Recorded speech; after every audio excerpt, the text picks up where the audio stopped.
This is Wrestling with Wrestling's Past and Present. I'm Kurt. And I'm Roland Pulis.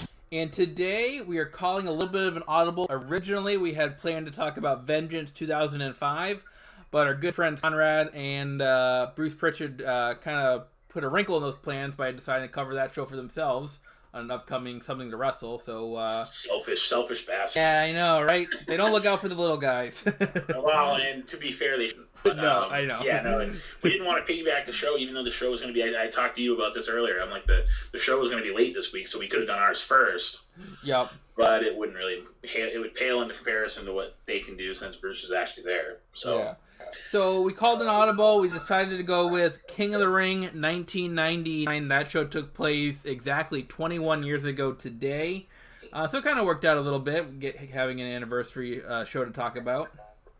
Yeah, it's nice when we can actually fall back. I mean, we had a pretty good list for this week, and I think last week to begin with. So it was nice that we had at least an idea of where we could go since it was ruined by Conrad and. But since Conrad and Bruce, I mean, I don't even know how Bruce has time to make a podcast anymore. Now that he's doing SmackDown and Raw. Leave Paul Heyman. I don't even know how does he have time. Well, apparently he doesn't. But yeah, thanks again, guys. And all kidding aside, we love that podcast, so we're just just all doing this and just fun. Oh yeah, well, and that's the thing too. Like, our podcast is inspired by a lot of stuff that they've done anyway. Yeah, absolutely. So it's not, I guess you can call us a cheap ripoff of it, if you want. But the format-wise, it's similar to what they do, and what they do is amazing because Conrad has the guys that have all done different things for different companies at different times in the business, and why wouldn't you want to hear about it if you're a wrestling fan? No, absolutely. Check out all 5 of his podcasts. They're absolutely great. And we hope we can be great as well for you today. King of the Ring, 1999. Let's get into it. There is a lot of matches to talk about here if you include the dark match and heat here. There's 15 total matches to discuss. Yeah, but like you and I said, there's a lot of short ones, so yes. I mean, it shouldn't be too hard to discuss those, in decent detail because there's a couple of matches that have a decent amount of length to them, but other than that, there are a lot of short matches, and I guess based on the fact that it's a tournament bracket for the King of the Ring, they don't want to have really long matches because then the guys would be wrestling 40, 50 minutes a night, which would be a lot for some of those guys. Yeah, absolutely. Yeah. So let's get right into it. Your dark match, and I can't believe I'm saying this sentence, Meat with Jacqueline and Terry Reynolds gets a win over Kurt Angle. You heard that right. Meat, Shawn Stasiak. Yeah, I know. I was going to say that. I'm like, I wonder if anybody even knows who Meat is.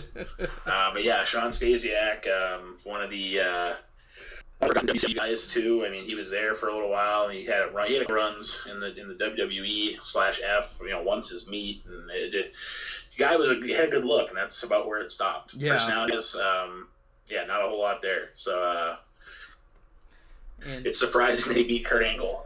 We don't have the details but he was with Jacqueline and Terry Reynolds, so maybe there was some interference. We don't know, but the fact that Kurt Angle lost a match to Meat was probably not in his highlight of his career, I would say. I went, but Kurt Angle did okay for himself. Yeah, he persevered, clearly, because, other people, maybe if Meat had beat The Undertaker, he wouldn't have had a 30-year career. I don't know. That's true. And then there's 4 matches on Heat here that total about 30 seconds. Yeah, the longest match is 1:47. Yeah. No, 1:57. Sorry, misquoted that. But yeah. So we'll start with the first one here. You have The Brood, which was Edge and Christian, getting a no contest over the Hardy Boys in about 1:28 here.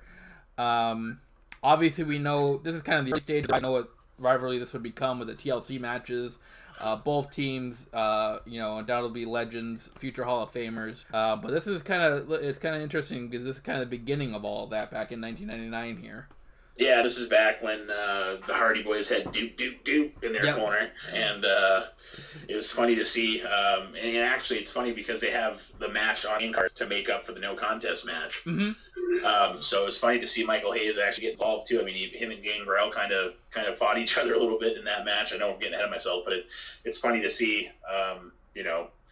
Guys like Michael Hayes, the former Doc Hendricks is now Michael Hayes again. So. Yeah, it's definitely odd times. I mean, Jeff Hardy was probably all of early 20s at this point. Yeah. Very young, but all of them were very young. It was 20 some odd years ago. So 21 years ago. So they should be young. But I mean, Jeff Hardy and Matt are still wrestling today. Edge is still technically active, even though he's hurt. So I mean, 3 out of the 4 guys are still wrestling. Yeah. I mean, Christian just had a match a couple weeks ago. Although it wasn't really a match, but it was more of a legend killer moment. Yep, absolutely. But yeah, I mean, they would go on to become probably 2 of the best tag teams ever. Yeah, undoubtedly so. Your next match on Heat was the Corporate Ministry, which was Midian and Viscera getting a win over the Big Boss Man in a handicap match in 1 47 seconds. Again, this is the Corporate Ministry, so you have the Ministry of Darkness and the Corporation kind of combining forces here. I actually kind of always liked that group. I always thought that was a really cool group. Big Boss Man was a former member of the Corporation. So, yeah. Yeah, they were on Heat, so we didn't necessarily see these matches, and there obviously wasn't a lot to see anyways, based on the time. I know. Time that it took to do these matches. So, you pretty much said what there was to be said. Next up on Heat was Prince Albert with draws, getting a win over Val Venus in about 57 seconds, in the longest match on Heat. Again, Prince Albert, the tattoo piercer gimmick with draws, getting a win over Val Venus with that, porn star gimmick. Obviously, this is kind of right. I think this is kind of right before when Draws had an accident. Yeah, I mean, Draws couldn't have. I'm not sure exactly when he got paralyzed, but it couldn't have been too far away from this, I wouldn't think. Yeah. But he, Draws being the guy that was, in LOD for a little while too. Mm-hmm. So it's interesting to look back at some of the names on the end. According to what I just looked up, it was October 5th, 1999 was when Draws was the match with D'Lo Brown where he got paralyzed. So it's a couple months after this. Yep, yeah. I mean, you're looking at, 4 months? Yeah. Yeah, not even. So, yeah. And then, I mean, Val Venus, probably one of the more underrated talents, too. Sean Morley.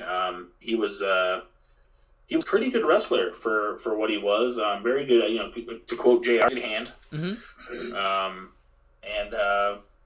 There's not a whole lot to match. We didn't see it. So, yes. and Prince Albert went on to be the head trainer at NXT. So, I mean, clearly all these guys have, done something in the business that was, worth, Matt Bloom's still training people today. So. Your last match on Heat was Ken Shamrock getting a win over Shane McMahon by disqualification in about 47 seconds. This match would actually have a little significance for later in the night, as we'll get into it. The main event is Austin and the McMahons in a ladder match for control of the company, but they're going to try to weasel Shane out of it. And we'll get into this more, but this match does have a little bit of significance for that main event. Well, and it also plays up Ken Shamrock being injured in his match in the tournament of the King of the Ring too. So it works out for both as a setup for both of those storylines. So again, it couldn't have been much because it was only 47 seconds, but at least it had some meaning to it. Yes. Yeah. All right, so we kick off the show with the King of the Ring tournament, the quarterfinal matches. Your first match on the actual show is XPac getting a win over Hardcore Holly by disqualification in just under 3 minutes. Hardcore Holly would use a chair just right in front of the referee with a blatant disqualification. To me, this match lacked what an opener needed. I didn't think this match wasn't anything special. I didn't need anything to get the crowd into the night. I was a little disappointed by how this one ended. Yeah, I think having Sean Waltman, XPac, 1-2-3 Kid, 6, whatever you want to call him, having him out there is a good thing. But then having it end the way that it did, I agree, definitely. But looking at what they had for the matches after that, there really wasn't a good choice to open the pay-per-view anyway. So I guess the thought must have been, well, we have Sean Waltman, who's definitely can wrestle pretty much anybody. He's very, very good talent in the ring. So let's have him go out there and try to get the crowd going. And the crowd was into the match for what it was. But yeah, it definitely didn't pique anyone's interest like an opener should. Yeah, totally agree there. Your next up is another King of the Ring quarterfinal match. Here you have Kane getting a win over the Big Show in about 6.5 minutes. There was a ref bump here. The ref was knocked out. Kane just had a blast of chokehold on the Big Show for what seemed like 10 minutes. Yeah, it was a 6-minute match, and I bet you had him the chokehold for like 2. Yeah. In a third of the match, he had him choking. He was choking him. Yeah. And Kane would end up using a chair with a wicked chair shot to the head to knock out the Big Show to get to 1, 2, 3. I thought this match was okay for what it was. I mean, it wasn't anything spectacular. This is early Big Show here. Big Show just made his debut at a show we actually did, St. Valentine's Day Massacre, earlier in the year, in February of '99. So Big Show very new to the company, not new to the business, but new to WWF. So it's kind of interesting to see these early Big Show matches. Well, and he was still really green too in the business. He wasn't in WCW for very long.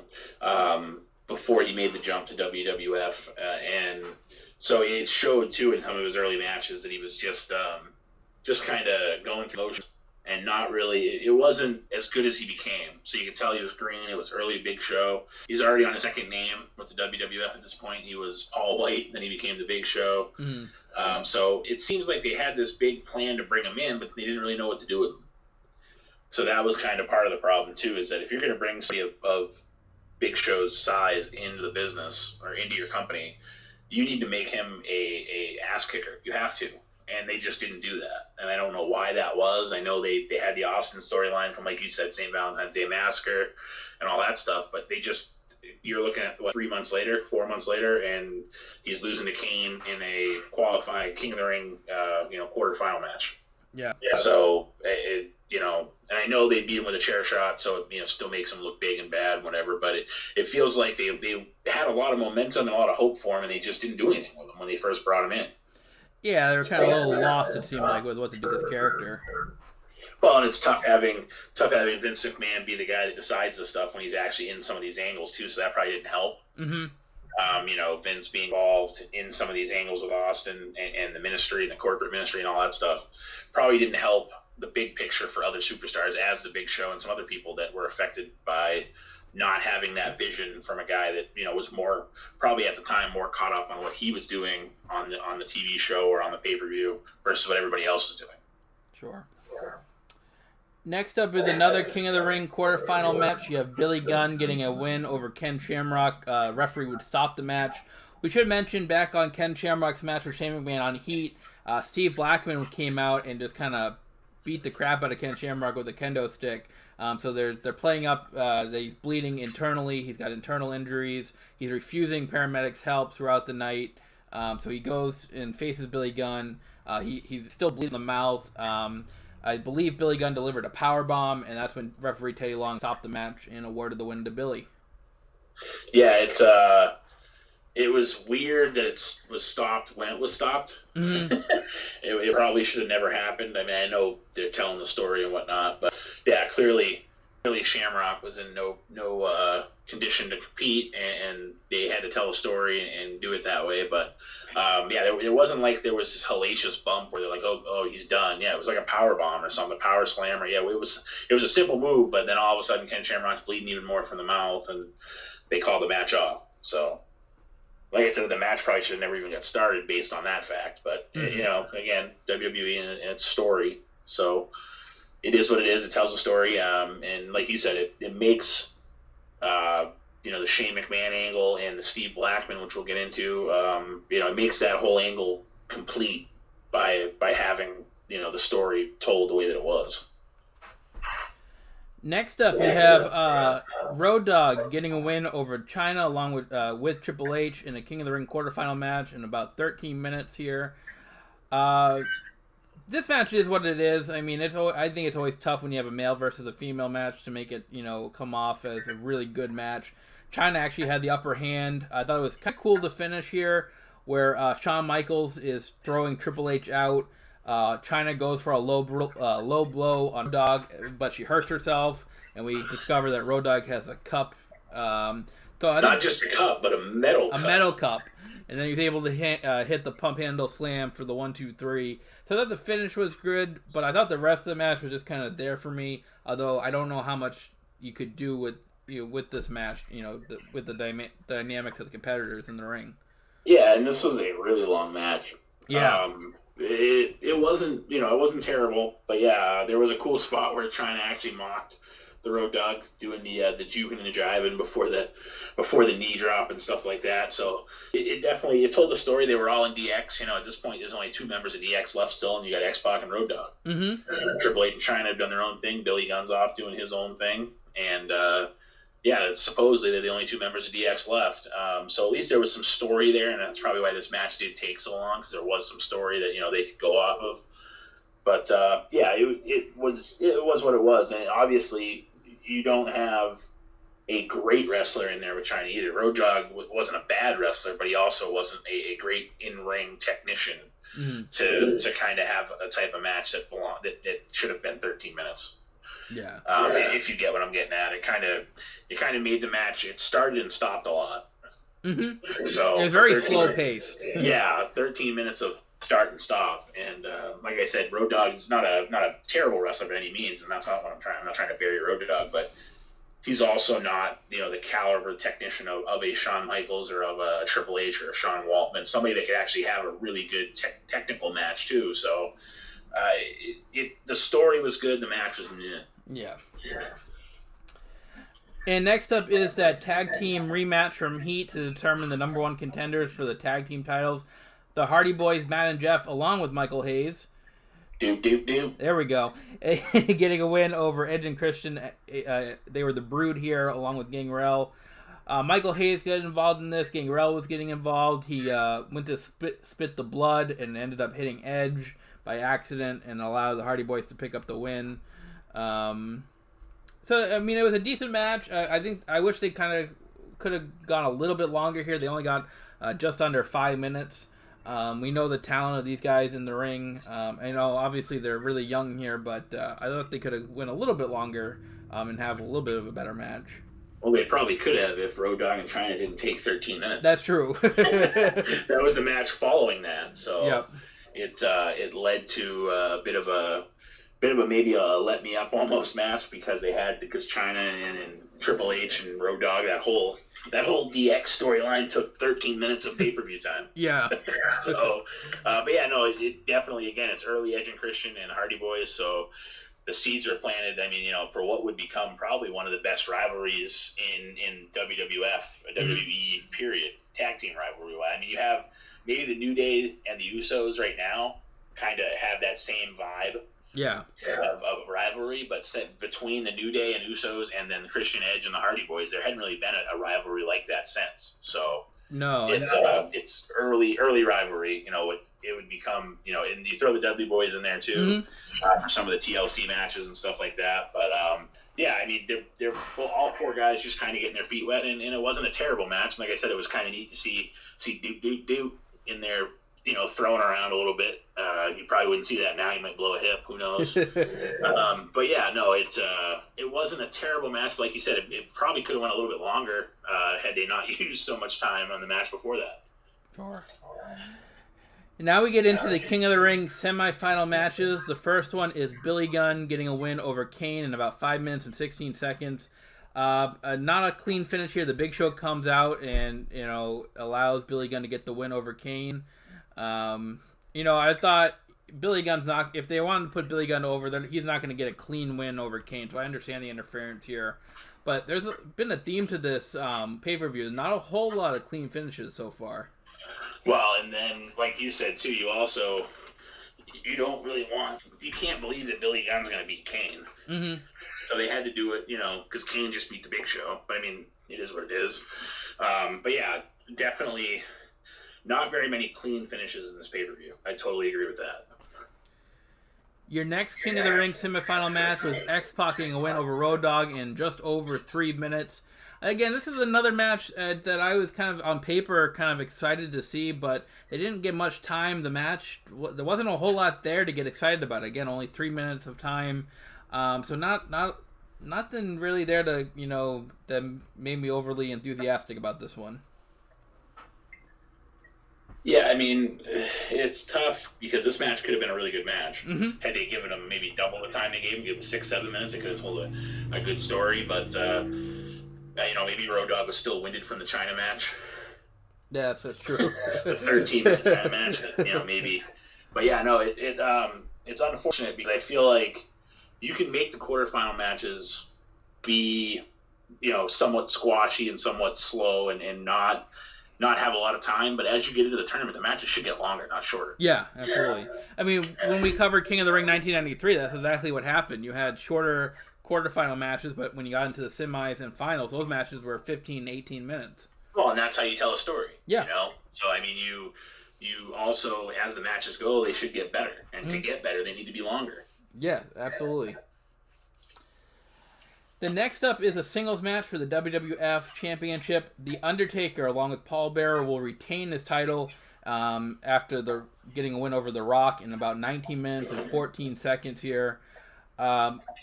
This is going to always be entertaining. Every time you get The Rock and Undertaker in the ring, it's going to be an entertaining match. There was a lot of brawling outside the ring. Even though it wasn't a no disqualification match, the referee was kind of loose with the rules here. Paul Bearer would get involved with a towel and put an ether on it, but that backfired. The Rock was able to use it on the Undertaker, but then Triple H came out, hit a pedigree on The Rock, and allowed Undertaker to capitalize and retain his title. And then there was also that spot where Paul Bearer was beating The Rock up with his shoe. Yeah. Earlier in the match. Yeah. But yeah, it was for what it was. It wasn't a bad match at all. No. You have two great performers. Weird placement though. Yeah. I don't know why this match goes on third to last, or second to last, rather, or whatever you want to call it. It's not this match. There's two other matches after this, and I get why they're there and where they're at, but you would have thought this match, where it was for the WWF Championship, would have been better than, you have the King of the Ring final match after this, and then I get why you have the McMahons and Austin as the final match. I get that. But it's just weird, and I think the only reason they did it that way was to give the King of the Ring matches a little bit of a break. Yeah. But still, like, it's weird placement. You would have thought maybe this match would have been a little bit further towards the end of the card based on who was in it, and the match came off relatively well. This is back when The Undertaker was doing his full ministry gimmick, where he was talking in tongues and all that stuff, this is probably my least favorite Undertaker. Mm-hmm. If I had to pick one out of like the four reincarnations, I think that the ministry Undertaker was kind of weird. It was just it was like a voodoo Undertaker. It was weird. I think that the American Badass reinvented himself that way shortly after this was huge for his career, and I think that may have been actually my favorite time of him being a character, based on the fact that you saw more of the real person. And I think that, that's how I feel about it, in my opinion. Either that or the original Undertaker before he got to the ministry, one or the other, because it's hard for me to put them in order that everybody would agree with. But in my opinion, like I said, I think this is one of my least favorite gimmicks that he had. It was what it was. It led to them kidnapping Stephanie, and then Austin it led to the storyline at the end of this pay-per-view as well. So I get it, but I think they missed a little bit. And again, I know I'm kind of going into the weeds here, but I think they missed a little bit by having McMahon be the higher power too. Like, it could have been somebody different, I think, which would have maybe made it a little bit more entertaining for the character purpose. But for what it was, and for who the people were in the match, it was still a very solid match. And it's unfortunate to end it the way they did too. But I mean, I get why they did it that way. Yeah. But it could have been, for what it was, it could have been better. But it was still a really good match. Yeah, absolutely. I totally agree. I mean, I actually kind of do like this version of The Undertaker, but I think that's probably because growing up, that's kind of what I was first introduced to The Undertaker, was this corporate ministry gimmick. I was kind of too young when he first came into WWE. So right. I don't mind this gimmick, but like you said, I think the American Badass was really cool because that was as close to Mark Calloway as you're going to get. Yeah, but yet he still had some of the Undertaker tendencies. So It wasn't like he was just totally a different guy too. Yeah. But it made the character more relatable to the everyday person. Absolutely. And the Undertaker's always said that, without that change, he doesn't know if the original Undertaker character would have been able to last as long as it did. And that's what made him be around for 30 years. He knew he had his finger on the pulse, and when he had to reinvent. I mean, to think of Stone Cold Steve Austin turning heel at WrestleMania against The Rock. Mm-hmm. Everybody but Stone Cold was against it. Yeah. And Stone Cold's like, I have to stay ahead of the beat. I have to. It's like, no, you don't, because and if the Undertaker had done that and gone the wrong way with it, who knows what would have happened.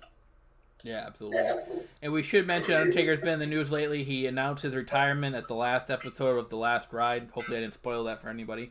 Yeah, if you haven't seen it by now, it's been almost a week. If you haven't seen it by now, I don't know what you're waiting for. Yeah, I know. Watch it. It's absolutely awesome.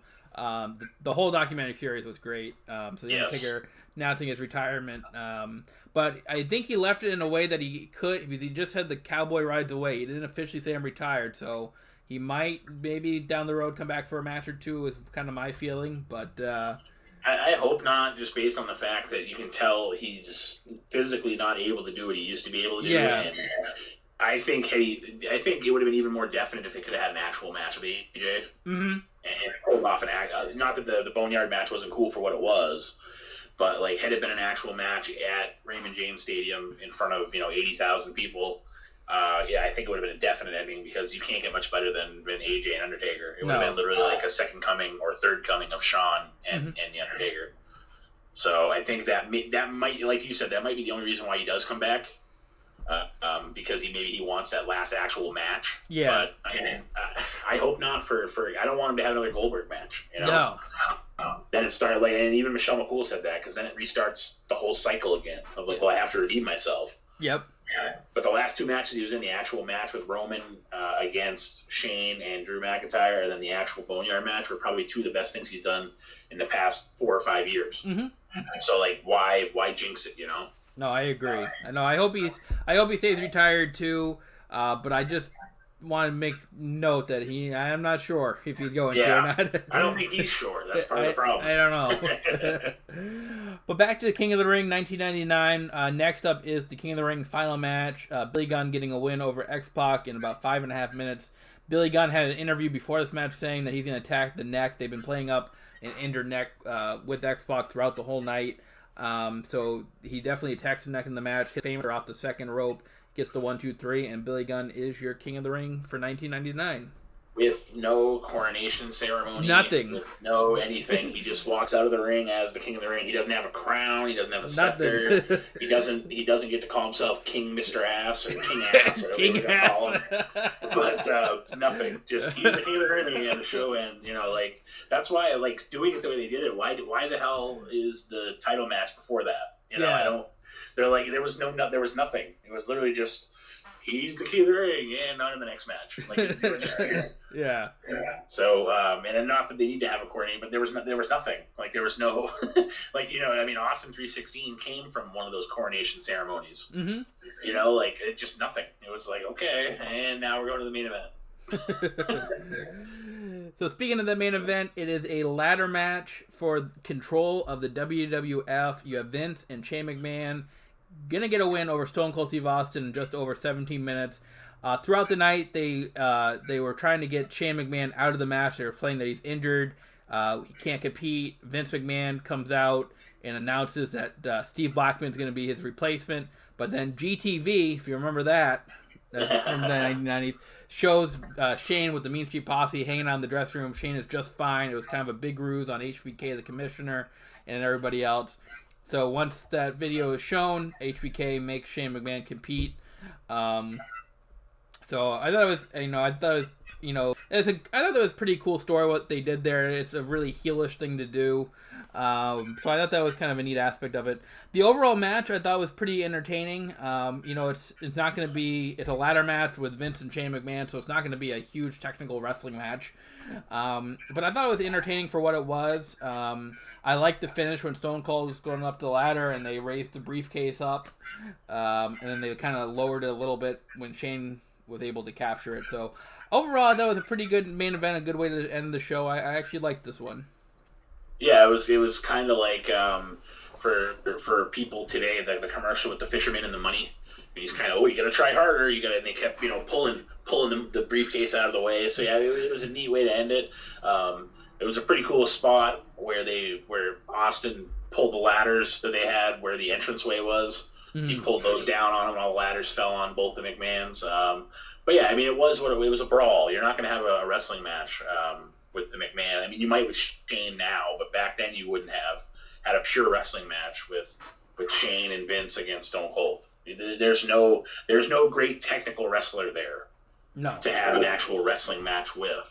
So, I mean, and Stone Cold will say the same thing. He's not a Shawn Michaels, catch as catch can style of wrestler. He's a brawler, type of wrestler. So they were smart with it, and it was pretty cool. Yeah, like you said, where they were kind of jerking the briefcase up out of the way so he couldn't grab it. But yeah, no, it wasn't. It was what you would expect it to be, because realistically, you're not going to give Stone Cold 100% control of your company. No. Even in storyline, it's just not going to happen. So you had to figure that the McMahons are going to win somehow. Very creative, I think, the way they did it. So I agree. It was, I don't know.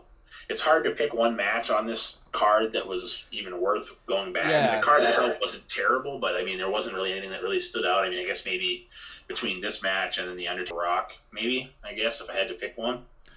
Yeah, that's kind of what I was thinking too. I would probably pick this main event if I had to pick just one, but if we're gonna go two here, Rock, Undertaker, and then the main event as well. But yeah, overall, I thought this card, on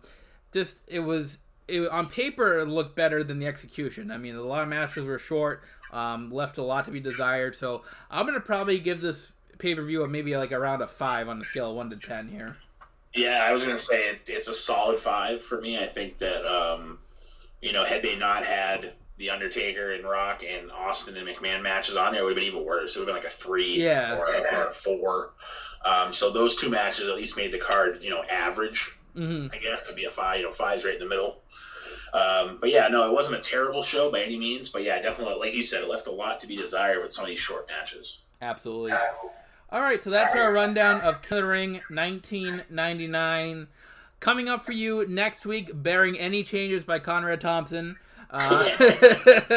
We already checked to make sure that the 83 Week Show wasn't covering this, so I think we'll be safe. So that's a little hint to you guys about what it's going to be about. Yes. It is. We're going back to WCW 1996, Bash at the Beach. This is very early stages of the NWO. This is right after Hogan was revealed as the third man at the Great American Bash. So it is early NWO here, so I'm looking forward to going back and watching that show, and we will have our take on that show right here for you next week. Yeah, no, it should be a fun time. I actually really enjoyed the WCW pay-per-views that we've been able to do for you guys. So, yeah, I have too. They've been nice, nice change of pace. Even though some of them, I mean, I assume this card's going to be good, but we don't know. But I was pleasantly surprised with the 92 show that we just did recently, Beach Blast, and then even before that, what was the other show we did? We did Slamboree 95. Yes, yeah, and that was good too. So I couldn't think of it off the top of my head. Thanks for pulling that back in there. But I think it's going to be cool. I like to change the pace, and you and I have talked. Maybe there's a time where we could do either an ECW or do a NXT type. We don't want to be just the WWE show. Yeah. So we're open to changing it up and trying stuff. So if you guys have any suggestions you want us to watch, or maybe it's something we haven't seen ever. I mean, I haven't seen a lot of the ECW stuff. I mean, I know who the guys are, but maybe there's a card that you guys think's awesome and you want us to watch. Maybe that that opens the door for stuff like that. But again, we don't want to be just WWF oriented for the podcast. Absolutely, yeah. If there's something that you want us to cover, drop us a note on our Facebook page or Twitter page. We definitely want to listen to you guys, and we want to give you what you want to hear. So yeah, definitely, we encourage fan interaction. So let us know what you want us to talk about. Yeah, even the comments on the Podbean app, you can comment there too. So yeah, if there's anything that comes to mind, you're like, hey, you guys might dig this, then yeah, let us know. Absolutely. So Bash at the Beach 1996, that is coming up for you guys next week. Everybody stay safe, take care, have a great week. We'll be back right here next week, Saturday at 5. Until then, I'm Tim Kurt. And I'm Roland Pulis. And this is Wrestling with Wrestling Past and Present.